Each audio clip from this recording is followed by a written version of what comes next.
Hello friends, welcome to Brahmi Academy. पिछले lecture में हम एमपीपीएससी मेंस 2016 का पेपर 3 का डिस्कशन कर रहे थे। उसके पार्ट ए का जो साइंस वाला पोर्शन है उसका डिस्कशन कर रहे थे, जिसमें हमने जो 10 वर्ड्स वाले क्वेश्चन हैं, 15 क्वेश्चन जो स्टार्टिंग में रहते हैं उनका सारा डिस्कशन कर लिया था। आज जो हमारा है वो 5 मार्कर जो है उनका आज डिस्कशन करेंगे। ठीक है, तो चलिए देखते हैं जो भी जितने भी आपके 2016 में एमपीपीएससी मेंस में पेपर 3 साइंस में जितने भी 5 नंबर वाले क्वेश्चन आए हैं उनका सारा डिस्कशन। चलिए स्टार्ट करते हैं। पहला क्वेश्चन है आपका, right short note on probability theory. ये आपका मैथ्स का क्वेश्चन है। मैथ्स आप जानते हैं 30 नंबर का आना ही आना है मैथ्स वाली यूनिट से। तो आपका 5 मार्कर का क्वेश्चन है प्रोबेबिलिटी थ्योरी पे। तो सबसे पहले डेफिनेशन बताएंगे आपको, 2-2, 3-3 लाइनों में। देखिए मैंने पॉइंट वाइज जो है पूरे आंसर लिख रखे हैं 5 मार्कर में, जैसे कि आपको 5 से 6 पॉइंट लिखने होते हैं।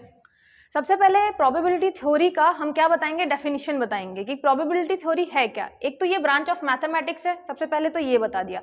फिर क्या करते हैं, ये स्टडी करता है किसका, अनसर्टेनिटी का स्टडी करता है। और उसके अलावा लाइक्लीहुड ऑफ इवेंट्स अकरिंग, मतलब कितने चांसेस हैं किसी एक इवेंट के होने के। तो ये हम डेफिनेशन हम किसकी बता देंगे, प्रोबेबिलिटी थ्योरी की। Probability theory is a branch of mathematics that deals with the study of uncertainty and likelihood of event occurring. ठीक है, ये हमने बता दिया। उसके बाद क्या होता है, फिर बताएंगे नेक्स्ट पॉइंट में, ये प्रोवाइड करता है एक फ्रेमवर्क प्रोवाइड करता है किसके लिए, analysing quantifying uncertainty by assigning numerical values called probabilities to different outcomes और इवेंट्स। तो हम क्या कर रहे हैं, डिफरेंट आउटकम्स और इवेंट्स को, जिसको हम प्रोबेबिलिटी बोल रहे हैं, न्यूमेरिकल वैल्यू असाइन कर रहे हैं। जैसे कि हम बताते हैं ना कि एक मतलब 10 बार हो रहा है, तो प्रोबेबिलिटी थ्योरी के माध्यम से हम बता सकते हैं कि इसके चांसेस कितने हैं। जैसे हम बताते हैं कि हमने सिक्का उछाला तो हेड आने के चांसेस कितने हैं। तो ये क्या करता है, एक फ्रेमवर्क प्रोवाइड करता है एनालाइज करने के लिए और क्वांटिफाई करने के लिए कोई भी अनसर्टेनिटी। कैसे करता है, आप न्यूमेरिकल वैल्यूज को असाइन करेंगे, उसके बाद क्या करेंगे, डिफरेंट आउटकम्स और इवेंट्स उसमें आ जाएंगे। फिर थर्ड पॉइंट में हमने क्या बताया है, उसका यूज बताया कि कहाँ यूज करते हैं हम। तो ये हमें अलाउ करता है to mathematically model and understand random phenomena. जैसे कि क्या हो गया, making it essential in various field such as statistics, economics, physics and computer science. ठीक है, जहाँ पे भी रैंडम फिनोमिना हो रहे हैं, वेदर हो रहा है या कोई भी आप कह दिए हेड टेल में हम पता कर रहे हैं, तो ऐसी सारे जो भी रैंडम फिनोमिना है या जहाँ पे हमें क्या है, मैथमेटिकली हम सॉल्व करने की कोशिश कर रहे हैं कि चांसेस कितने हैं उसके अकरिंग के, होने के चांसेस कितने हैं, वहाँ पे हम प्रोबेबिलिटी थ्योरी लगा रहे हैं। सबसे पहले हमने डेफिनेशन बता दी, उसके बाद हमने बता दिया कि ये क्या करता है, काम क्या करता है। उसके बाद हमने क्या बताया, उसका यूज बताया। ठीक है, नेक्स्ट इसका पॉइंट आप लिख सकते हैं कि ये किस किस फील्ड में यूज होता है। अभी तो हमने बताया यूज क्या क्या है। ठीक है, हमको सॉल्व करना है, बहुत सारे स्टैटिस्टिक्स है, इकोनॉमिक्स है। उसके अलावा हम बता सकते हैं by applying concept like probability theory, ये क्या करता है, हेल्प अस मेक प्रेडिक्शंस। ठीक है, किस में हेल्प करता है, प्रेडिक्शंस में।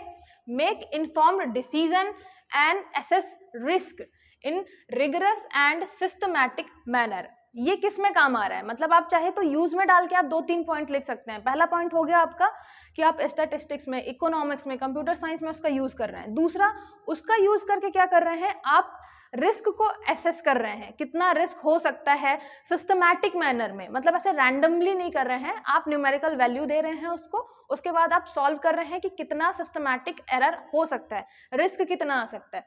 ठीक है, तो ये इन्फॉर्म्ड डिसीजन जिसको बोलते हैं। तो हम इन्फॉर्म्ड डिसीजन किससे ले सकते हैं, आपके प्रोबेबिलिटी थ्योरी को अप्लाई करके। ठीक है, फिर it is a fundamental tool for analysing and interpreting data in both theoretical and practical context. ठीक है, तो हम थ्योरी में भी और प्रैक्टिकल में भी इसको अप्लाई करते हैं, मतलब एनालाइज करने के लिए और इंटरप्रेट करने के लिए डेटा। तो आपका पूरा का पूरा जो मेन है टॉपिक, क्या, प्रोबेबिलिटी थ्योरी क्या है, कैसे यूज कर रहे हैं, उसके अलावा क्या काम करती है, ये हमने सारी 5 पॉइंट में सारी चीजें बता दी हैं। ठीक है, एक बार फिर देख लीजिए इसका। सबसे पहले हमने बताया कि क्या होता है, ब्रांच ऑफ मैथमेटिक्स है, डील करती है अनसर्टेनिटी से। ठीक है, लाइक्लीहुड ऑफ इवेंट से।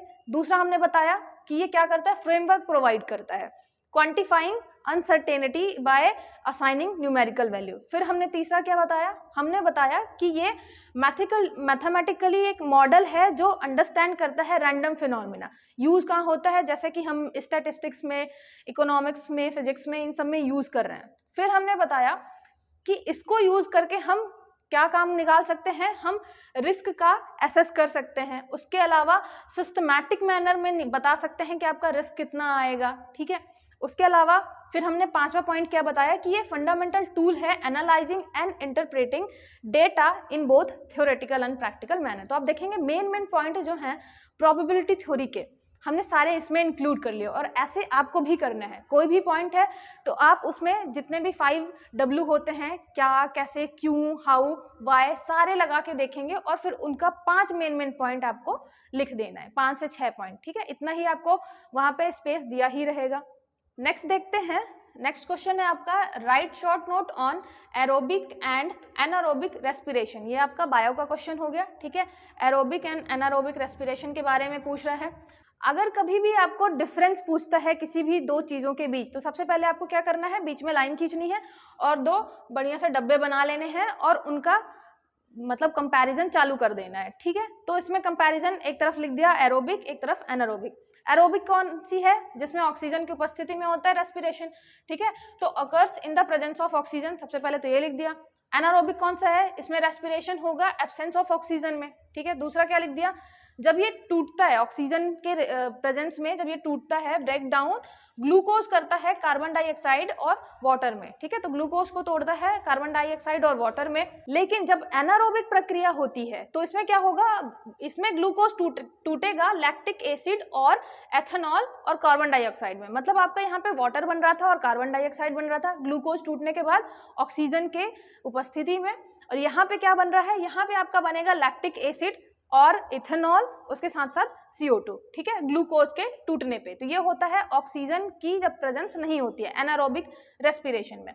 फिर क्या होता है, जब ऑक्सीजन की प्रेजेंस में रेस्पिरेशन होता है तो इसमें सबसे मेन क्या होता है कि यहाँ larger amount of energy 38 ATP निकलती है। इसीलिए जब आप ऑक्सीजन की प्रेजेंस पे रेस्पिरेशन करते हैं तो आपकी जो एनर्जी है वो सबसे ज़्यादा होती है, 38 ATP निकलती है, ठीक है। ग्लूकोज टूटता है पूरी तरह से क्योंकि उसका ब्रेक डाउन हो जाता है कार्बन डाइऑक्साइड और वाटर में। लेकिन जब आप एनारोबिक रेस्पिरेशन की बात करेंगे तो उसका ग्लूकोज का ब्रेक डाउन पूरी तरह से नहीं होता है, लैक्टिक एसिड और एथेनॉल बनता है, उसके साथ साथ कार्बन डाइऑक्साइड बनती है। इसके कारण क्या होता है, आपका जो ATP है वो बहुत कम एनर्जी मतलब जनरेट होती है, सिर्फ 2 ATP एनर्जी जनरेट होती है। फिर हम बताएंगे कि ये कहाँ कहाँ होता है, तो takes place in the mitochondria of cell, ठीक है। माइक्रोकॉन्ड्रिया ऑफ सेल में होता है, ये कहाँ पे होता है, ये होता है साइटोप्लाज्म ऑफ सेल, ठीक है। जब आप सेल पढ़ेंगे तो वहाँ पे आप देखेंगे साइटोप्लाज्म क्या होता है। तो आपकी जो एरोबिक है ये रेस्पिरेशन होती है माइटोकॉन्ड्रिया में, और जो एनारोबिक है ये होती है आपकी साइटोप्लाज्म में, ठीक है। उसके अलावा क्या बताना है, अब जैसे मैंने बताया कि इसमें एनर्जी जो है 38 ATP जनरेट हो रही है, तो सीधी बात है ये ज़्यादा एफिशिएंट है, ठीक है। तो यहाँ पे क्या है, एफिशिएंट है, सस्टेनेबल एनर्जी प्रोडक्शन हो रहा है इसमें। तो आपका एरोबिक जो ऑक्सीजन की प्रेजेंस में हो रहा है वो ज़्यादा एफिशिएंट है, सस्टेनेबल है, ठीक है। उसके अलावा फिर पांचवा, अब इसमें क्या है, इसमें ग्लूकोज बर्न हो रहा है लेकिन पूरी एनर्जी जनरेट नहीं हो रही, तो सीधी बात है क्या है, ये लेस एफिशिएंट है, ठीक है, लेस सस्टेनेबल है, तो ये टेम्पररी एनर्जी प्रोडक्शन है। फिर इसका एग्जांपल एक दे देंगे कि एरोबिक कहाँ पे हो रहा है, प्लांट में हो रहा है, एनिमल में हो रहा है। जैसे कि हम रेस्पिरेशन जो कर रहे हैं वो आपका एरोबिक रेस्पिरेशन है, ठीक है। एनारोबिक कौन कौन कर रहा है, जैसे कि ईस्ट हो गया, बैक्टीरिया हो गया, ये एनारोबिक रेस्पिरेशन करते हैं और उनको सिर्फ 2 ATP एनर्जी ही प्राप्त होती है। इसके साथ जैसे कि हम जब बहुत ज़्यादा वर्क करते हैं, फिजिकल वर्क करते हैं, तब वहाँ पे एनारोबिक रेस्पिरेशन हो जाती है। इसीलिए आप देखेंगे जब मसल्स, आप जैसे जिम वगैरह जाते हैं उसके बाद थोड़े टाइम बाद आपके मसल्स में पेन होने लगता है, क्योंकि आपने ऑक्सीजन इतनी ज़्यादा ली नहीं और एनर्जी बहुत ज़्यादा जनरेट करनी होती है फिजिकल वर्क में, तो वहाँ पे हो जाता है एनारोबिक रेस्पिरेशन, ठीक है। तो ये याद रखना है, एरोबिक रेस्पिरेशन और एनारोबिक रेस्पिरेशन। कुछ क्वेश्चन डिफरेंस वाले बायो में बहुत ज़्यादा मतलब इंपॉर्टेंट है, जैसे कि आपका हो गया एरोबिक रेस्पिरेशन एनारोबिक के साथ, फिर प्रोकैरियोटिक यूकैरियोटिक सेल में, प्लांट और एनिमल सेल में क्या डिफरेंस है। तो ये बहुत इंपॉर्टेंट क्वेश्चन है, कभी ना कभी पूछे ही जाते हैं, तो आपको बहुत अच्छे से ये तैयार करके रखने हैं, ठीक है।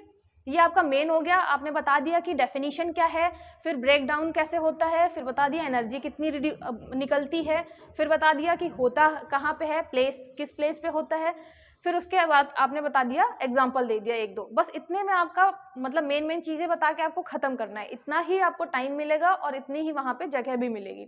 ठीक है, तो ये बहुत ही अच्छे से मैंने लिखा है, आप चाहें तो इसके नोट्स बना लें और बिल्कुल एक एक पॉइंट याद कर लीजिए। ठीक है, नेक्स्ट देखते हैं। Right on data interpretation with the help of table. Table की हेल्प से हमें बताना है डेटा इंटरप्रिटेशन के बारे में। सबसे पहले वही अपन डेफिनेशन बताएंगे कि टेबल होती क्या है, ये मैंने डायग्राम ऐड कर दिया है, आप भी थोड़ा सा छोटा सा डायग्राम साइड में बना दीजिएगा जिससे पता रहे कि आपको पता है टेबल से डेटा इंटरप्रिटेशन लिखना तो है ही, उसके साथ साथ छोटा सा एक डायग्राम साइड में होना चाहिए। तो आपने बता दिया कि टेबल बना दिया, इसमें बता दिया कि रोज और कॉलम होती है। ठीक है, उसके साथ साथ ये टेबल क्या प्रेजेंट करता है, organise data in rows and column. ठीक है, मतलब डेटा इंटरप्रिटेशन में डेटा जो है टेबल में रो और कॉलम के फॉर्म में ऑर्गेनाइज होता है, ये हमें पता है। ये अलाउ करता है easy comparison, identification of patterns and trends. ठीक है, अब आप देखिए कि ये जब रोज और कॉलम में लिखा हुआ है तो इजी कंपैरिजन हो जाता है, पहले कितना था फिर कितना है, तो हमने बताया सेकंड टाइम कि ये अलाउ करता है easy comparison, identification of patterns and trends. ठीक है, फिर उसके बाद data can be analysed bye calculating totals, average and percentages. ठीक है, तो टेबल के फॉर्म में जब डेटा इंटरप्रिटेशन होता है तो हम क्या कर सकते हैं, उस डेटा का एवरेज भी निकाल सकते हैं, उस डेटा का परसेंटेज भी निकाल सकते हैं, उसके अलावा कैलकुलेशन कर सकते हैं टोटल का भी। ठीक है, तो ये फायदा होता है टेबल के फॉर्म में डेटा इंटरप्रिटेशन का। ठीक है, फिर बताएंगे हम table provides a visual representation that adds in drawing, calculation, making informed decision and identifying insights from the data. ठीक है, तो अगर हमारे पास विजुअल रिप्रेजेंटेशन है तो हम क्या कर सकते हैं, इन्फॉर्म्ड डिसीजन ले सकते हैं, उसके अलावा कैलकुलेशंस तुरंत निकाल सकते हैं, डेटा देखकर ही सीधे सीधे कैलकुलेशन निकाल सकते हैं, आइडेंटिफाई कर सकते हैं इनसाइट्स फ्रॉम द डेटा। तो डेटा इंटरप्रिटेशन के लिए टेबल एक बहुत अच्छा फॉर्म है, उसकी हमें विशेषताएं बता देनी है, मेन पहले तो डेफिनेशन बता देना है कि है क्या। ठीक है, रोज और कॉलम के फॉर्म में डेटा लिखा होता है, उसके अलावा फिर हमें उसका यूज़ बता देना है कि क्या मतलब एफिशिएंट ज़्यादा है, अच्छा यूज़ है, अलाउ करता है कंपैरिजन इजीली, उसके अलावा एवरेज निकाल सकते हैं, परसेंटेज निकाल सकते हैं सारे डेटा का। तो ये सारे फायदे हो गए आपका डेटा इंटरप्रिटेशन टेबल्स के फॉर्म में करते हैं। ठीक है, ये नेक्स्ट कंपैरिजन आपका आ गया मेटल्स और नॉन मेटल का, ये भी काफ़ी मतलब पॉपुलर ही है, मेटल और नॉन मेटल डिफ्रेंशिएशन आता रहता है, तो आपको वही करना है। सबसे पहले बीच में एक लाइन खींच के आपको बना लेना है मेटल और नॉन मेटल का डब्बा। ठीक है, और कंपैरिजन चालू करना है। सबसे पहले क्या बताना है, elements that are typically shiny, ठीक है, malleable, good conductor of heat and electricity. हमने बताया मेटल होते क्या हैं, शाइनी होते हैं, मैलिएबल होते हैं, good conductor of heat and electricity होते हैं। और नॉन मेटल क्या होते हैं, ये होते हैं जनरली डल होते हैं, ब्रिटल होते हैं और poor conductor of heat electricity होते हैं। ठीक है, तो ये हमने मेटल और नॉन मेटल का डिफरेंस सबसे पहले बता दिया कि क्या होता है, गुड कंडक्टर, बैड कंडक्टर। ठीक है, और हीट और इलेक्ट्रिसिटी, फिर शाइनी होते हैं, मैलिएबल होते हैं, ये डल होते हैं, ब्रिटल होते हैं। फिर क्या बताया, ये left side of periodic table मिलते हैं हमें और ये right side of the periodic table मिलते हैं। ठीक है, फिर क्या बताया हमने, ये form positive ion by losing electrons. अच्छा, ये चाहे तो बहुत सारी जगह आप देखेंगे कि एक एक लाइन में बहुत सारा लिखा होता है, जैसे कि मेटल शाइनी होते हैं, ये डल होते हैं। दूसरा कंपैरिजन हो गया, ये मैलिएबल होते हैं, ये ब्रिटल होते हैं। तीसरा हो गया, good conductor of heat and electricity, ये bad conductor of heat and electricity. इससे बेटर आप उन सारी चीज़ों को एक ही पॉइंट में कर दीजिए, मतलब 2 लाइन में ये आ गया, उसके बाद आप बहुत सारे और अलग कंपैरिजन दे सकते हैं दूसरों से। उससे क्या होगा कि जब कॉपी चेक करेगा तो उसे पता होगा कि ये तो बेसिक आपका है, बहुत बेसिक कंपैरिजन है, उसके बाद आपको बहुत डिटेल में भी पता है। ठीक है, तो ये लेफ्ट साइड पीरियोडिक टेबल के हैं, ये राइट साइड में है। फिर ये पॉजिटिव आयन देते हैं बाय लूजिंग इलेक्ट्रॉन, ये क्या करते हैं, ये कोवेलेंट बॉन्ड शेयर करते हैं या फिर आपका नेगेटिव आयन देते हैं। ठीक है, उसके अलावा एग्जाम्पल बता दिया हमने, आयरन, कॉपर, गोल्ड, एल्यूमिनियम। इसमें एग्जाम्पल हो गया आपका ऑक्सीजन, कार्बन, नाइट्रोजन। फिर क्या किया आपने, फिर इसका एक आपने यूज बता दिया, ये यूज कहाँ होता है, कंस्ट्रक्शन में होता है, जैसे कि आयरन का यूज हो रहा है। ठीक है, इलेक्ट्रिकल वायरिंग में हो रहा है, कॉपर का यूज हो रहा है, उसके अलावा मैन्युफैक्चरिंग में यूज हो रहा है। ठीक है, यहाँ पे क्या यूज है, यहाँ पे यूज है जैसे various application such as medicine, plastic, electronics. तो ये याद रखना है आपको, मेटल, नॉन मेटल। सबसे पहले तो हमने क्या बता दिया, बेसिक। ये सारी चीज़ आप इकट्ठा ही रखिएगा, अलग अलग मत करिएगा, क्योंकि वो बहुत मतलब 6-7th क्लास वाली है मेटल नॉन मेटल की, शाइनी है कि डल है, ये एक लाइन में आप रखिए। फिर उसके बाद और सारी चीज़ें इंक्लूड कर दीजिए, ठीक है, जैसे मैंने यहाँ पे इंक्लूड कर रखे हैं, जो आपका आंसर बहुत ही अच्छा बनाता है, ठीक है। ये आप एक बार आंसर लिख के प्रैक्टिस कर लीजिएगा, 1-2 बार याद करेंगे तो ये आ जाएगा। इसके बाद लास्ट में मैंने क्या बताया है, इसका यूज भी बताया है। एग्जाम्पल तो आप देंगे ही देंगे, उसके बाद आप यूज भी बता देंगे। नेक्स्ट देखते हैं, right in brief on the application of biotechnology in agriculture. ये याद रखिएगा, आपको बायोटेक्नोलॉजी के एप्लीकेशन के बारे में नहीं लिखना है, आपको एग्रीकल्चर में बायोटेक्नोलॉजी का यूज लिखना है, ठीक है, एग्रीकल्चर में। तो मेन पॉइंट सबसे पहले तो यही है कि application of biotechnology in agriculture, ऐसे करके आपको पॉइंट चालू करना है। सबसे पहले क्या है, genetic modification of crops for improved traits like paste resistance बना रहे हैं हम, ड्रॉट टॉलरेंस बना रहे हैं, इंक्रीज ईल्ड। आप देख ही रहे हैं बहुत सारे, जैसे कि हम बीटी कॉटन हो गया, बीटी ब्रिंजल हो गया, क्या कर रहे हैं हम, जेनेटिकली मॉडिफिकेशन ही तो कर रहे हैं। तो ये हो गया आपका बायोटेक्नोलॉजी का यूज किसमें, एग्रीकल्चर में। दूसरा क्या हो गया, अब जैसे अभी आपने देखा कि 2022 में प्रीलिम्स में ही क्वेश्चन पूछा गया था, जेनेटिकली मॉडिफाइड जो आपकी सीड्स होती हैं उससे रिलेटेड, ठीक है। फिर दूसरा क्या हो गया, यहाँ पे हम क्या कर रहे हैं, development of genetically engineered crops with enhance nutritional value. जैसे कि विटामिन ए हम डाल रहे हैं राइस में, गोल्डन राइस हम नाम दे रहे हैं, तो वो भी आपका क्या हो गया, ये टाइप हो गया, ठीक है। बायोटेक्नोलॉजी का यूज एग्रीकल्चर में, यहाँ पे हम क्या कर रहे थे, पेस्ट रेजिस्टेंस बना रहे थे, ड्रॉट रेजिस्टेंस, या फिर ईल्ड उस बढ़ाने के लिए कर रहे थे। यहाँ पे क्या कर रहे हैं, उसकी न्यूट्रिशनल वैल्यू बढ़ाने के लिए भी कर रहे हैं यूज बायोटेक्नोलॉजी का। उसके अलावा बायो फर्टिलाइजर, ठीक है, bio pesticides for sustainable farming, ये भी हम क्या कर रहे हैं, बायोटेक्नोलॉजी का यूज करके बना रहे हैं, बायो फर्टिलाइजर, बायो पेस्टिसाइड्स। उसके अलावा क्या कर रहे हैं हम, use of molecular marker for breeding programmes and crop improvement. अच्छा, यहाँ पे एप्लीकेशन पूछा है तो आप 5-6 लगातार एप्लीकेशन ही बताएंगे, ठीक है। क्रॉप में क्या एप्लीकेशन हो गया, उसके अलावा हम यहाँ पे जो सीड है, इंजीनियर्ड जो आपका सीड बना रहे हैं जिसकी वजह से न्यूट्रिशनल वैल्यू बढ़ा रहे हैं, ठीक है, ये हो गया। उसके अलावा क्या कर रहे हैं, बायो फर्टिलाइजर, बायो पेस्टिसाइड्स, ये भी बना रहे हैं। उसके अलावा हम आपका मॉलिक्यूलर मार्कर बना रहे हैं जिससे क्या होगा, ब्रीडिंग प्रोग्राम्स के लिए, ठीक है। फिर नेक्स्ट क्या हो गया, bioremediation techniques for soil and water pollution control, ठीक है। तो वाटर और सॉइल पोल्यूशन के कंट्रोल के लिए भी हम बायोटेक्नोलॉजी का यूज करते हैं एज अ बायो रिमीडिएशन टेक्निक, ठीक है। तो ये आपका 5 जो मेन एप्लीकेशन है किसका, बायोटेक्नोलॉजी का एग्रीकल्चर में, वो यहाँ पे बता दिया हमने। राइट इन ब्रीफ ऑन, यहाँ पे आपका ये नॉन है, non conventional source of energy, ठीक है, non conventional source of energy के बारे में बताना है। तो सबसे पहले तो ये बताएंगे कि ये non conventional source of energy है क्या, ठीक है। तो ये क्या है, renewable energy sources that are alternative to traditional fossil fuels, ठीक है। नॉन कन्वेंशनल इसलिए हैं क्योंकि वो कन्वेंशनली यूज नहीं हो रहे हैं। हम कन्वेंशनली कौन सा यूज कर रहे हैं, पेट्रोल, डीजल, आपका कोल, ये सारी चीजें हम कन्वेंशनली यूज कर रहे हैं। इसलिए नॉन कन्वेंशनल में कितने भी आएंगे, रिन्यूएबल एनर्जी जो कि हम अभी तक यूज नहीं कर रहे हैं अच्छे तरीके से, जैसे आपका सोलर एनर्जी हो गया, हाइड्रो एनर्जी हो गया, विंड एनर्जी हो गया, ठीक है। तो ये हो गया अल्टरनेटिव सोर्स ऑफ एनर्जी है किसके, कन्वेंशनल एनर्जी के। एग्जाम्पल हमने फिर बता दिया, solar energy, wind energy, hydro power हो गया, जियोथर्मल एनर्जी हो गया, बायोमास एनर्जी हो गया। अब हम इसे बहुत ज़्यादा प्रमोट कर रहे हैं सस्टेनेबल डेवलपमेंट के लिए। पहले हम क्या कर रहे थे, कन्वेंशनली यूज कर रहे हैं कोल, पेट्रोल, डीजल।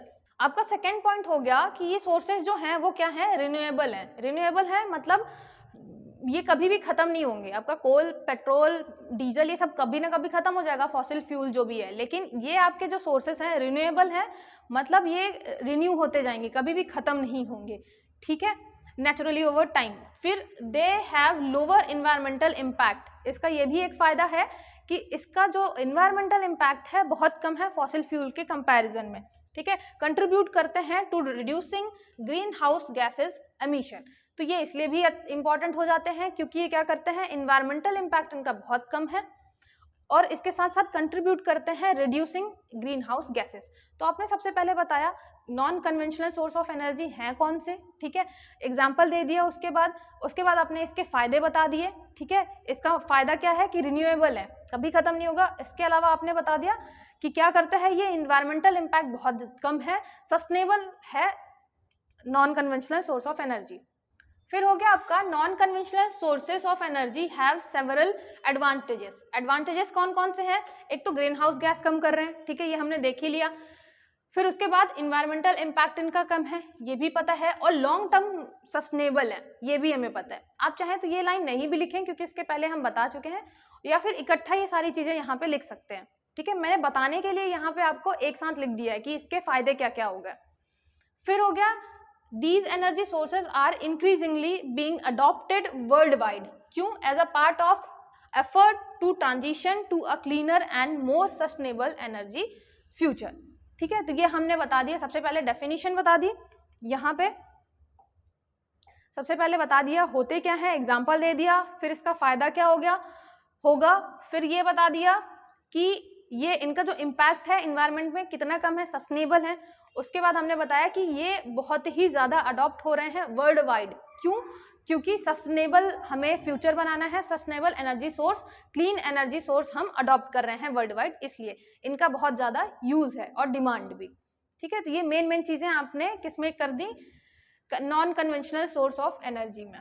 ठीक है, एनर्जी सोर्स। नेक्स्ट हो गया आपका why there is need of environmental law. Discuss करना in brief the problems in making and implementing the environmental law. ठीक है, इसमें आपके 2 क्वेश्चन है। ये पहले 100 वर्ड्स में होता था तो आप 50-50 में लिख देते थे, अभी 50 वर्ड्स का है। तो आपको क्या करना है, आपको एनवायरमेंटल लॉ में 20 वर्ड्स लिख देने हैं और इसके प्रॉब्लम में आपको फिर यहाँ पे 30 वर्ड्स लिख देने हैं। ठीक है, अप्रॉक्सीमेटली इतना लेके चलना है आपको।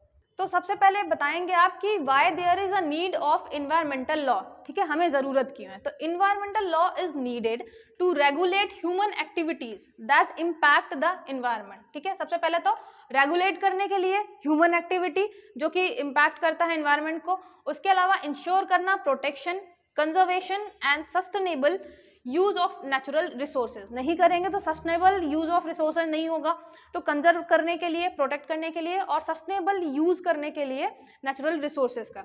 इसके अलावा ये प्रिवेंट करता है, हेल्प करता है प्रिवेंट पोल्यूशन, प्रिजर्व करता है ecosystem and promote environmental justice. ठीक है, तो ये मेन रीजन होगा कि हमें क्यों नीड है इन्वायरमेंटल लॉ की।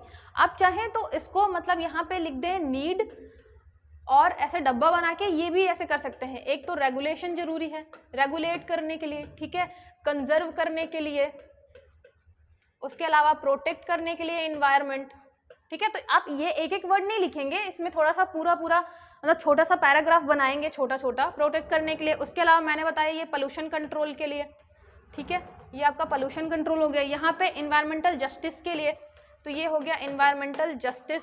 तो आप चाहें तो ये 3 लाइनें ना लिख के आप इस फॉर्म में भी लिख सकते हैं, लेकिन इस तरीके से आपकी लाइनें ज़्यादा भरती हैं, ये भी नोटिस करना है आपको। इसमें आप 3 लाइनों में लिख दोगे मेन बात, यहाँ पे आपको कम से कम 1 2 3 4 लाइनें आपकी फुल हो जाएंगी। ठीक है, तो आप पे डिपेंड करता है कि आप लिखना कैसे चाहते हैं। ये हो गया। फिर हमने बताया दूसरा हमें बताना है, एक तो नीड बता दिया है ना, नीड हमने 20 वर्ड्स में बता दिया। 30 वर्ड्स में बताना है problems in making and implementing the environmental law. बनाने में और इम्प्लीमेंट करने में क्या प्रॉब्लम आ रही है, हमें दोनों चीजें बतानी है। ठीक है, उसी में तो सबसे पहले हमने बताया कॉम्प्लेक्सिटी ऑफ एनवायरमेंटल इशू, मतलब एनवायरमेंटल इशू जो इतने कॉम्प्लेक्स रहते हैं इसलिए हमें इम्प्लीमेंट करने में और बनाने में प्रॉब्लम आती है। ठीक है, and difficulty in translating scientific data into legal language. सबसे बड़ा मुद्दा यही हो गया कि वो जो पूरा डेटा है वो साइंटिफिक डेटा है, उसको लीगल लैंग्वेज में कन्वर्ट करने में कॉम्प्लेक्सिटी काफ़ी बढ़ जाती है। ये इशू आता है इन्वायरमेंटल लॉ के बनाने और इम्प्लीमेंट करने में। ठीक है, नेक्स्ट हो गया आपका environmental regulation can face opposition from businesses and other stake holder who may view them as a burden on economic growth. ठीक है, वो इकोनॉमिक ग्रोथ और खुद के ग्रोथ के लिए बर्डन मांग सकते हैं, क्योंकि उन्हें पता है कि उनका यूज है कोल का, माइंस का, तो वो बंद नहीं कर सकते, इन्वायरमेंटल पे इम्पैक्ट पड़े ना पड़े।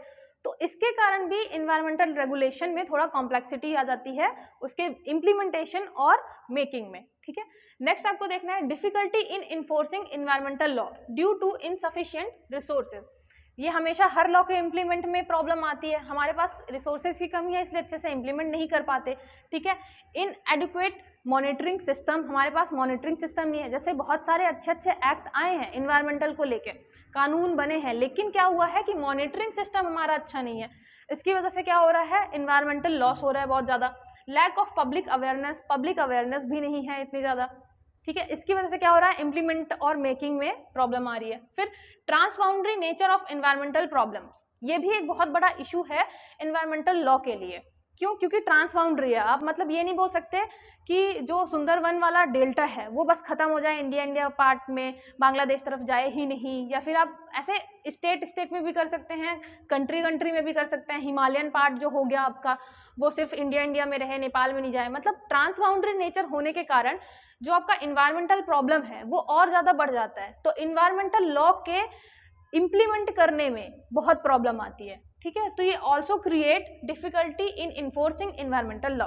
ये आपके मेन चीज़ें हैं जो इन्वायरमेंटल लॉ के मेकिंग और इम्प्लीमेंटिंग में बहुत ज़्यादा डिफिकल्टी पैदा करते हैं। Finally, environmental law need to be updated regularly to reflect changes in scientific knowledge and emerging environmental concern. जैसे भी इन्वायरमेंटल कंसर्न है उसके हिसाब से हमें इन्वायरमेंटल जो लॉ है वो चेंज तो करना चाहिए, और ये सारी जो कमियां हैं इनको दूर करने का प्रयास करना चाहिए।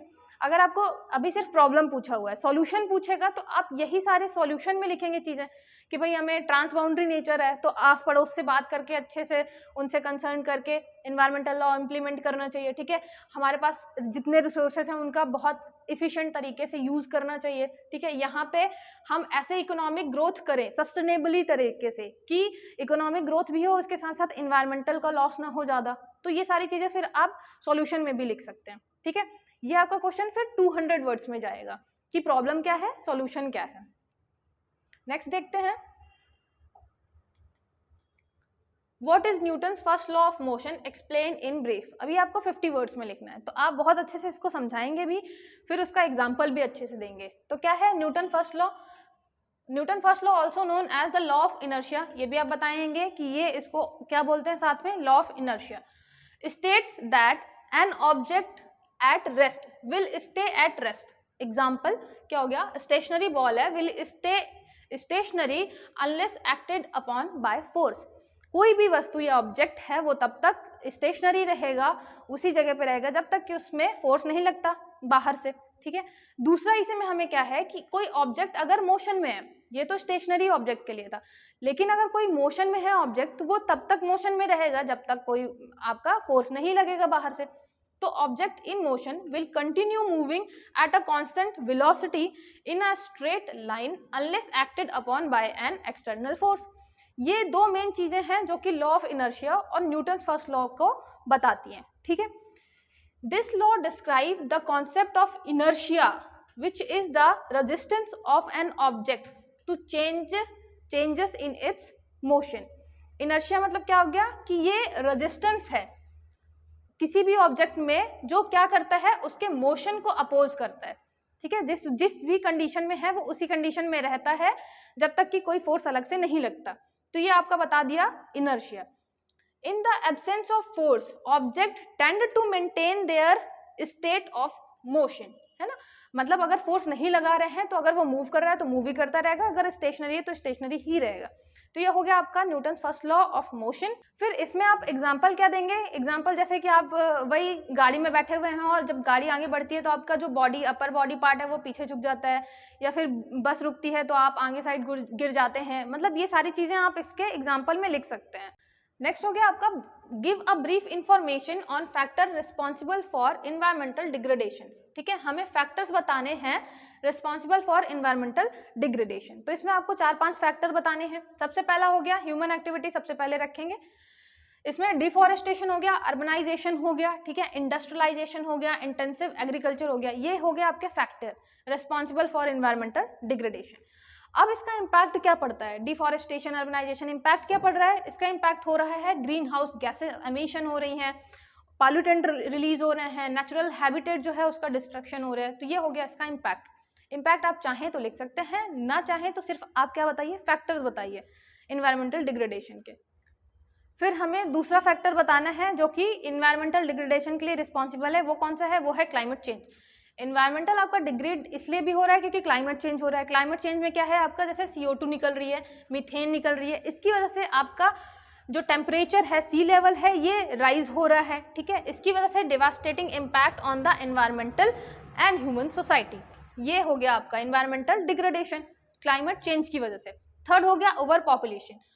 ओवर पॉपुलेशन जो है, growing global population puts pressure on natural resources and ecosystem, इसकी वजह से भी क्या हो रहा है, आपका एनवायरमेंटल डिग्रेडेशन हो रहा है, बहुत ज़्यादा प्रेशर हो रहा है ओवर पॉपुलेशन के कारण, ठीक है। उसके अलावा ओवर पॉपुलेशन ही लीड्स कर रहा है डिफॉरेस्टेशन, अर्बनाइजेशन, इंडस्ट्रियलाइजेशन को, तो ये भी आपका ह्यूमन एक्टिविटी के अंदर भी आ गया। ओवर पॉपुलेशन बहुत बड़ा आपका रीज़न है इन्वायरमेंटल डिग्रेडेशन का, ठीक है। तो इसको आपको बहुत अच्छे से थर्ड पॉइंट में बना के लिख देना है, ग्लोबल पॉपुलेशन जो नेचुरल रिसोर्सेज को थ्रेट कर रही है बहुत ज़्यादा।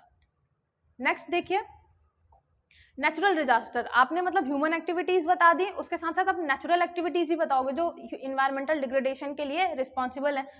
तो नेचुरल डिजास्टर जैसे कि हो गया फ्लड्स, अर्थक्वेक, हरिकेन, ठीक है, वाइल्ड फायर हो गया, ये क्या कर रहे हैं, सीवियर इन्वायरमेंटल डिग्रेडेशन कर रहे हैं by destroying ecosystems and habitat, releasing pollutants and contributing to the climate change, ठीक है। तो आपके जो नेचुरल डिजास्टर हैं, जैसे अर्थक्वेक हो गया, हरिकेन हो गया, ठीक है, फ्लड्स हो गया, ये भी क्या कर रहे हैं, बहुत ज़्यादा मात्रा में इन्वायरमेंटल डिग्रेडेशन कर रहे हैं, क्योंकि आपका वहाँ का इकोसिस्टम डिस्ट्रॉय हो जाता है फ्लड या हरिकेन के कारण, ठीक है। बहुत सारे पॉल्यूटेंट रिलीज हो जाते हैं इन्वायरमेंट में, तो ये नेचुरल रीज़न हो गया। इसके पहले एंथ्रोपोजेनिक था रीज़न, जैसे कि आपका ह्यूमन एक्टिविटीज़ हो गया, क्लाइमेट चेंज और आपका ओवर पॉपुलेशन।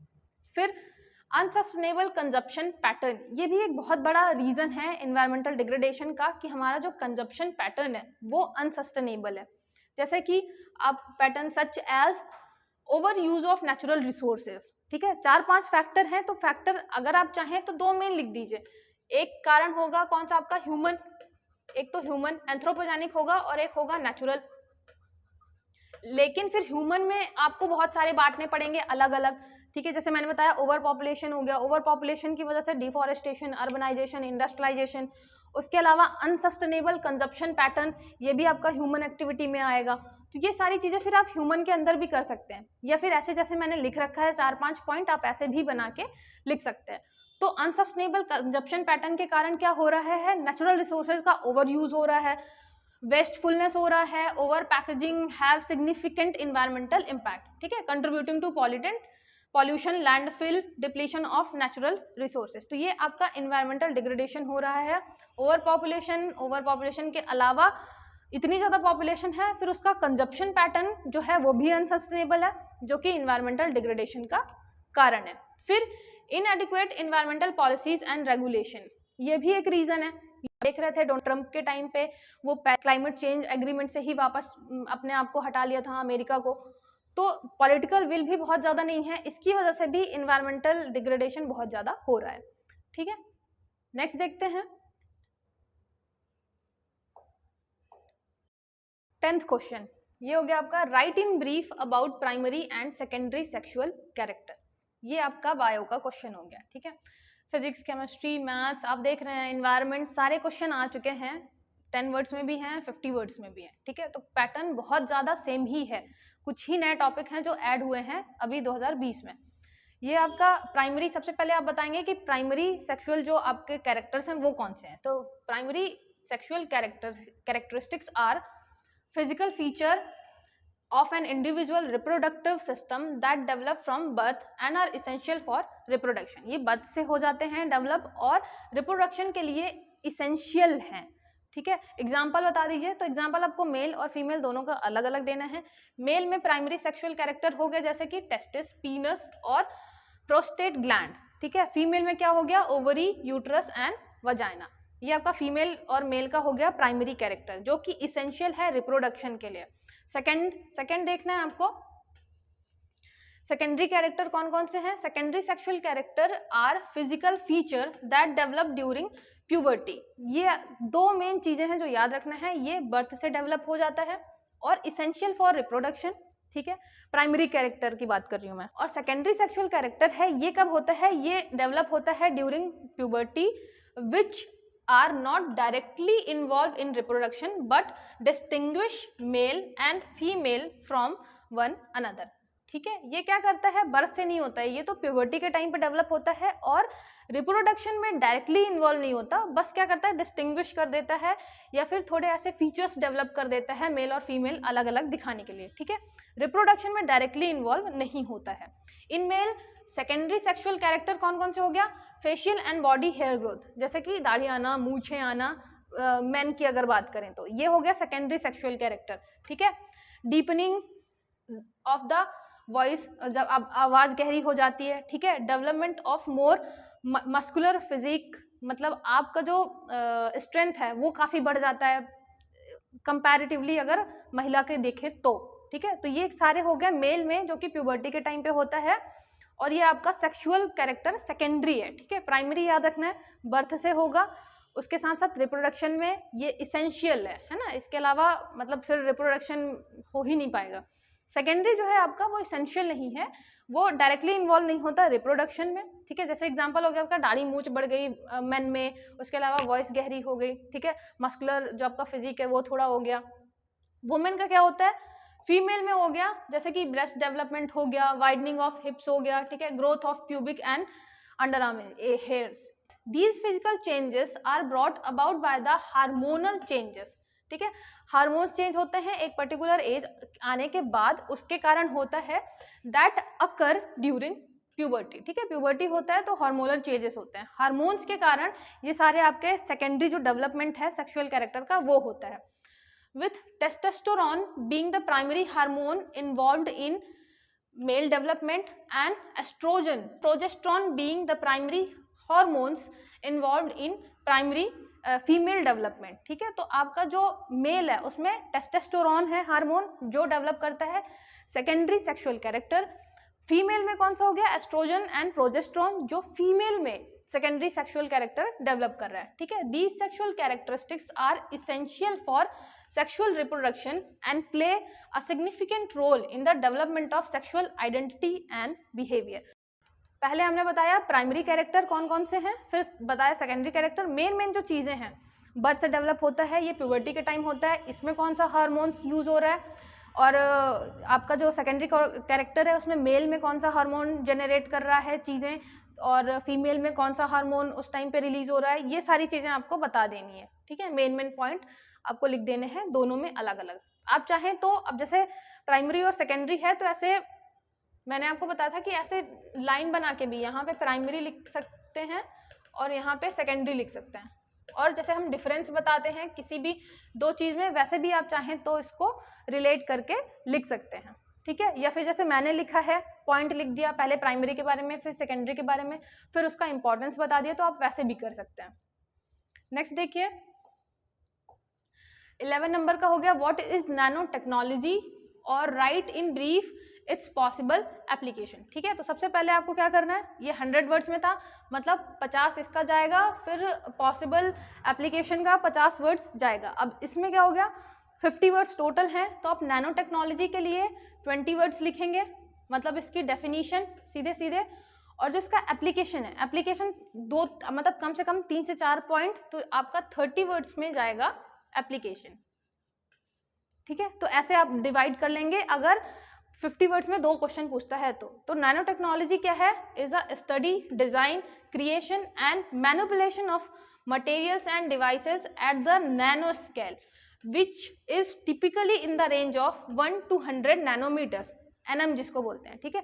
1 to 100 नैनोमीटर्स में हम क्या कर रहे हैं, स्टडी कर रहे हैं, डिज़ाइन कर रहे हैं, क्रिएट कर रहे हैं कोई भी मटेरियल या डिवाइस, उसको हम मतलब टेक्निक को बोल रहे हैं नैनो टेक्नोलॉजी।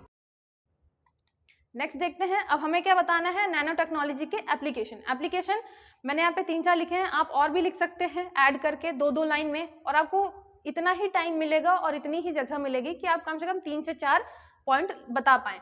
तो सबसे पहला आपने मेडिसिन में बता दिया, मेडिसिन में हो गया nano particles can be use for targeting drug, हमें एक पर्टिकुलर लोकेशन पे पहुंचाना है ड्रग, उसके लिए यूज कर सकते हैं nano particle, targeting drug delivery, imaging and diagnostic वगैरह में भी हम यूज कर रहे हैं नैनो टेक्नोलॉजी का, जो मशीन्स वगैरह यूज कर रहे हैं, ठीक है।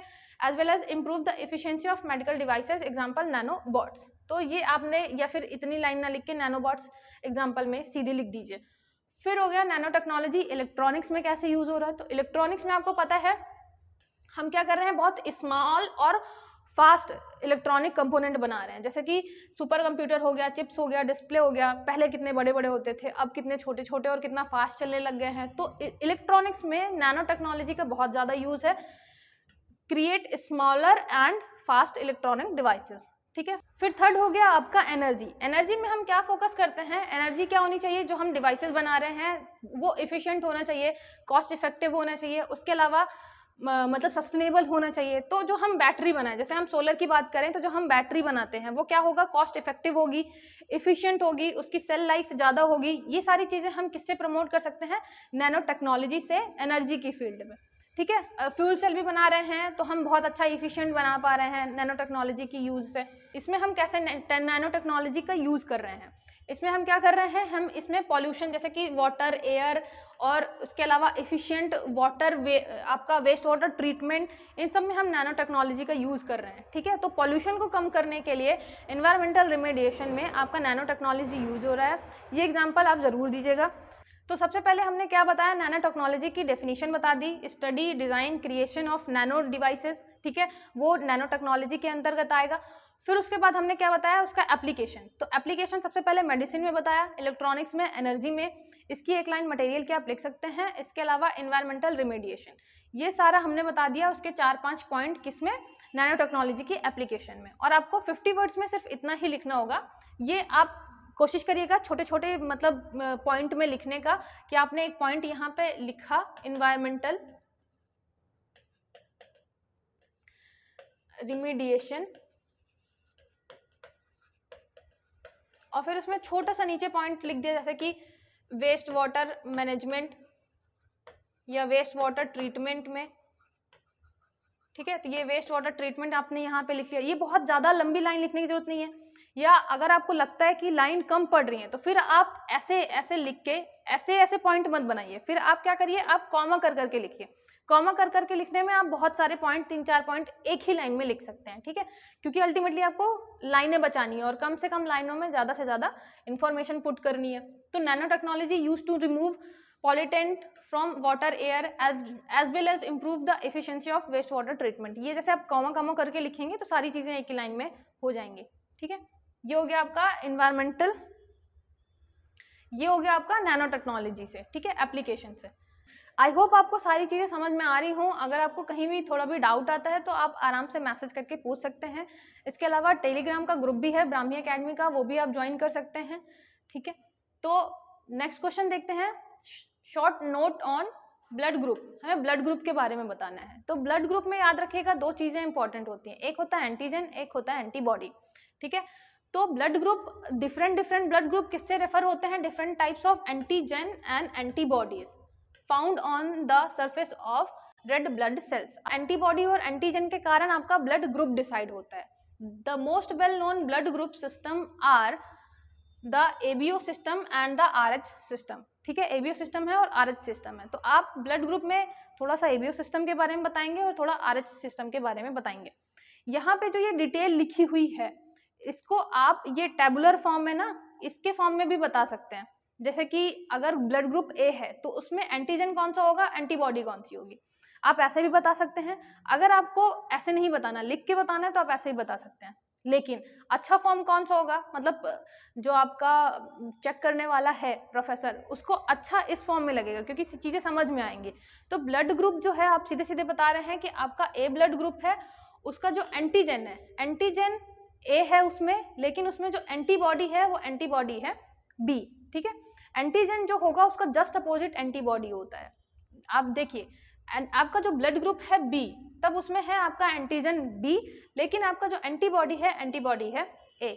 दोनों का एक्चुअली शेप जो है इस तरीके का होता है कि अगर सेम रहेगा, मतलब एंटीबॉडी भी ए है और आपका एंटीजन भी ए है, तो वो एक दूसरे से कनेक्ट हो जाएंगे, और इसकी वजह से ब्लड जो अंदर आपका फ्लो कर रहा है वो हो जाएगा क्लॉट, अंदर ही इंटरनल, और उसकी वजह से हो सकती है डेथ। इसलिए आपको जब किसी का भी मतलब ब्लड चढ़ाया जाता है तो ये ध्यान रखा जाता है कि सेम ब्लड ग्रुप का चढ़ाया जाए, या फिर एंटीजन और एंटीबॉडी का ध्यान रखा जाता है कि वो मैच नहीं करने चाहिए। अगर वो मैच करते हैं तो फिर इंटरनली ब्लड क्लॉट हो सकता है। तो यही सारी चीज़ें क्या लिखी हुई हैं, इस मतलब मैंने इसमें पैराग्राफ के फॉर्म में लिख रखा है। जैसे कि ABO system classifies blood into 4 types A, B, AB and O, ठीक है, based on the presence and absence of A and B antigen on the surface of red blood sales. ठीक है, तो रेड ब्लड सेल्स के surface में आपको antigen मिलेगा A या B टाइप का, उसके ऊपर हम डिपेंड करते हैं, मतलब डिफाइन करते हैं कि A आपका ब्लड ग्रुप है, B है, AB है या O है। इसमें हम ABO टाइप में सिर्फ यही देखते हैं कि RBC के सरफेस में एंटीजन कौन सा है। Individual with blood group A have A antigen on their RBC. Those with blood group B have B antigen. Those blood group AB have both AB antigen. और जिसके पास ब्लड ग्रुप O है उसके पास कोई भी antigen नहीं होता है। मतलब ये मैंने आपको यहाँ पे बहुत अच्छे से समझा रखा है और वही चीज़ पैराग्राफ में लिखी हुई थी। ठीक है, देखिए यहाँ पे A जो ब्लड ग्रुप है उसमें एंटीजन A है, एंटीबॉडी आपकी B है। एंटीबॉडी जस्ट मैंने बताया अपोजिट होती है। B में हो गया, B में एंटीजन B है, एंटीबॉडी A है। AB में एंटीबॉडी नहीं है और एंटीजन A और B दोनों है। इसलिए ऐसा माना जाता है कि AB ब्लड ग्रुप वालों में एंटीबॉडी नहीं होने की वजह से, कोई भी एंटीबॉडी नहीं होने की वजह से वो बीमार ज़्यादा पड़ते हैं। और जो आपका O ब्लड ग्रुप है उसमें एंटीजन नहीं होता लेकिन एंटीबॉडी आपकी A और B दोनों टाइप की होती है। इसलिए ऐसा माना जाता है कि B जो O ब्लड ग्रुप वाले हैं उनके पास AB बोथ टाइप की एंटीबॉडी होने के कारण वो कम बीमार पड़ते हैं। ठीक है, तो यहाँ से आपका आ गया ABO टाइप। ABO टाइप जिसमें कि 4 ब्लड ग्रुप हैं A, B, AB और O। ठीक है, ये डिपेंड करता है एंटीजन में जो कि रेड ब्लड सेल्स के सरफेस में होते हैं कि ब्लड ग्रुप आपका कौन सा होगा। ठीक है, ये हो गया। फिर मैंने बताया दूसरा टाइप कौन सा होता है। दूसरा टाइप होता है RH सिस्टम। एक तो हो गया ABO सिस्टम, दूसरा हो गया RH सिस्टम। RH सिस्टम में ब्लड ग्रुप एक तो इधर हो सकता है RH पॉजिटिव या फिर RH निगेटिव, सिर्फ 2 टाइप का ही होता है। ABO वाला 4 टाइप का, RH वाला सिर्फ 2 टाइप का, RH पॉजिटिव या RH निगेटिव। ठीक है, बेस्ड ऑन द प्रेजेंस और absence of RH antigen on RBC। RBC में RH एंटीजन प्रेजेंट है कि नहीं प्रेजेंट है, ठीक है, उसके ऊपर डिपेंड करता है कि आपका RH पॉजिटिव होगा कि नेगेटिव होगा। ब्लड ग्रुप अगर वही है कि RH अगर है तो RH पॉजिटिव, RH प्रेजेंट नहीं है तो RH नेगेटिव। ठीक है, तो सबसे पहले हमने क्या किया, हमने ब्लड ग्रुप के पहले टाइप बता दिए। 2 टाइप के होते हैं, एक ABO टाइप का होता है, एक RH टाइप का होता है। दोनों को थोड़ा थोड़ा हमने मतलब डिटेल बता दिया। अगर आपके पास थोड़ी जगह बचती है तो फिर आप ये जरूर बताइए कि इंपॉर्टेंस क्या है ब्लड ग्रुप कंपैटिबिलिटी की। यहाँ पे ब्लड ट्रांसफ्यूजन जब होता है तब बहुत ज़्यादा इंपॉर्टेंट होता है कि ब्लड ग्रुप आपका कंपैटिबल हो। नेक्स्ट देखते हैं, यहाँ पे ये मैथ्स का क्वेश्चन आया हुआ था। अब work out difference between simple interest and compound interest for 1 year at the rate of 8% annual interest on ₹5,000। ठीक है, तो ये सिंपल सा क्वेश्चन था बहुत। हमें 5,000 दिया हुआ था प्रिंसिपल अमाउंट। उसके बाद हमें SI और CI दोनों के फॉर्मूले पता होने चाहिए। आपका SI का फॉर्मूला क्या होता है, PRT/100, principal amount, rate of interest और टाइम पीरियड। तो ये हो गया आपका SI का, यहाँ होता है P × R × T/100। ये हो गया इंटरेस्ट, तो ये था आपका प्रिंसिपल इंटरेस्ट 5,000। R जो था वो आपका कितना है, रेट ऑफ इंटरेस्ट 8% था, टाइम 1 साल का दिया है। इसको सॉल्व कर लेंगे तो ये आपका आएगा 400। ठीक है, फिर इसके साथ ही हमें CI निकालना है। CI का फॉर्मूला क्या होता है, ये होता है CI = P × 1 + R/100 whole power n minus p। ये होता है CI। आपका जो कंपाउंड इंटरेस्ट है उसका ये फॉर्मूला होता है। और यहाँ पे हमें हर चीज रख देनी है। ये रख दिया 5,000, 1 + R 8% था, 100 पावर n, ये 1 ही साल था, p हो गया आपका 5,000। और जब इसको सॉल्व करेंगे तो ये आपका आएगा कितना, 540 आएगा। तो 540, फिर दोनों का डिफरेंस देखेंगे। अच्छा, यहाँ पे क्या लिखा देखना है, हमें डिफरेंस देखना है। ठीक है, डिफरेंस बिटवीन सिंपल इंटरेस्ट और कंपाउंड इंटरेस्ट। तो पहले दोनों को अलग अलग सॉल्व कर लेंगे। अच्छा, मेंस में है तो सॉल्व करके अच्छे से बताना भी पड़ेगा। और फिर जब आप ये लिख रहे हैं ना PRN, तो फिर यहाँ पे आपको बताना भी पड़ेगा कि P का क्या मतलब है, प्रिंसिपल अमाउंट है, फिर R का क्या मतलब है, रेट ऑफ इंटरेस्ट है, N का क्या है, टाइम पीरियड है। फिर यहाँ पे आपने ये बताया फिर बताया difference between simple interest and compound interest for 1 year at the rate of 8% per annum कितना है 5000, ये है आपका 140 रुपए। और लास्ट में आप चाहे तो कंक्लूजन भी लिख सकते हैं, therefore the difference between two types of interest is 140, मतलब आपका जो CI है वो 140 रुपए ज्यादा है SI से, ठीक है। कंपाउंड इंटरेस्ट सीधी बात है वो ज्यादा रहता है। तो ये आपका सिंपल सा था फॉर्मूला बेस्ड क्वेश्चन। अगर आपको फॉर्मूला पता है तो बस वहां पे सारी वैल्यूज पुट करनी है और जो क्वेश्चन में पूछा है वो निकाल देना है, ठीक है। आगे देखते हैं, एक्सप्लेन एनर्जी मैनेजमेंट। यहाँ पे एनर्जी मैनेजमेंट के बारे में बताना है, याद रखिएगा एनर्जी नहीं बताना है, एनर्जी मैनेजमेंट के बारे में बताना है। तो सबसे पहले तो आपको डेफिनेशन देना है कि डेफिनेशन एनर्जी मैनेजमेंट है क्या। तो energy management is the process of monitoring, controlling and conserving energy in various forms including electricity, fuel, natural resources. तो सीधी बात है, जब हम वाटर मैनेजमेंट हो या फिर एनर्जी मैनेजमेंट हो, कर क्या रहे होते हैं उसमें हम कर रहे होते हैं मॉनिटरिंग, कंट्रोल और कंजर्व। मतलब वाटर है, लिमिटेड है, एनर्जी है, उसका भी हमें मैनेज करना है, लिमिटेड है, तो मॉनिटर कर रहे होते हैं, कंट्रोल कर रहे होते हैं, कंजर्व कर रहे होते हैं, ठीक है। इलेक्ट्रिसिटी हो गया, फ्यूल हो गया, नेचुरल रिसोर्सेज हो गया, ये आपकी एनर्जी मैनेजमेंट कहलाती है। The goal of energy management is to reduce energy consumption. सबसे पहला तो एनर्जी कंजप्शन कम करना है, एनर्जी इफिशिएंसी को बढ़ाना है, इंक्रीज एनर्जी इफिशिएंसी, और मिनिमाइज करना है एनर्जी वेस्ट। ये सारी चीजें अगर वेस्ट मैनेजमेंट या वाटर मैनेजमेंट में पूछता है ना, तो सारी चीजें यही होती हैं। वाटर मैनेजमेंट में भी आपको मॉनिटरिंग करनी है, कंट्रोल करना है, कंजर्व करना है। और करना क्यों है ये सब, जिससे कि गोल क्या होता है, हमेशा मैनेजमेंट में गोल यही होता है कि हमें कंजप्शन करना होता है, एफिशिएंसी बढ़ानी होती है, और यहाँ पे एनर्जी वेस्ट, ऐसे ही वाटर वेस्ट हो जाएगा, तो मिनिमाइज एनर्जी वेस्ट। यही सारी चीजें आप, कोई और मैनेजमेंट पूछता है अगर क्वेश्चन में, तो उसके बारे में भी लिख सकते हैं, ठीक है। इसमें सेवरल की स्टेप्स हैं, अब एक्सप्लेन करना है क्योंकि मैनेजमेंट, एनर्जी मैनेजमेंट, तो स्टेप्स कौन कौन से हो गए। सबसे पहले तो हो गया आपका ऑडिटिंग, ठीक है। ऑडिटिंग इन्वॉल्व क्या करता है, ये analysing energy use pattern and identifying areas where energy can be saved, ठीक है। ऑडिटिंग में सबसे पहले तो हम देखेंगे, एनालाइज करेंगे एनर्जी कहाँ कहाँ यूज हो रही है और कहाँ कहाँ हम सेव कर सकते हैं। सबसे पहले हमने क्या किया, ऑडिट किया।